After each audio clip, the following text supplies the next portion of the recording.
Well, if you go outside, you see two types of people, those wearing masks and those not wearing them. And so far, the Centers for Disease Control recommends that you wear a mask. But the World Health Organization says it's not necessary unless you're infected or around someone who is. Last week, Seminole County issued an order requiring residents there to wear a face mask. But one business owner says that's unconstitutional. On your side's Ken Amaro caught up with his attorney. The attorney in this case is also a Florida lawmaker, and he says when it comes to wearing one of these, it should be an individual choice, and no government should tell you when to wear one. David Levitt is the client in the lawsuit. He runs a computer recycling business, but he's also the former Seminole County Libertarian Party chairman. Is it politics behind this?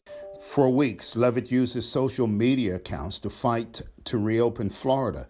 This weekend, he went a step further and sued Seminole County over its face mask policy.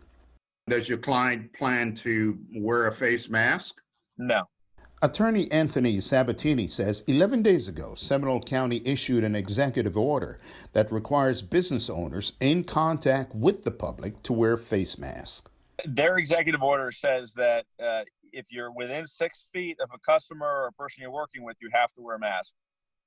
Sabatini, a Florida lawmaker himself, says the order is illegal. It's really just feel-good nonsense and bad policy and illegal.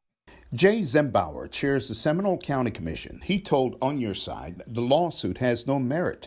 Zembauer says, "We've never required all of our citizens to wear masks. We try to follow the CDC and state guidelines to address businesses that have employees coming in contact with the public.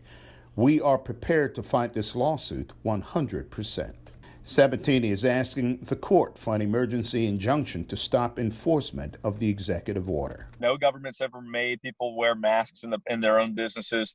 It's insane. It's stupid. But because of what's going on right now, people aren't really paying attention. It's a violation of the Constitution. Ken Amaro, First Coast News, On Your Side.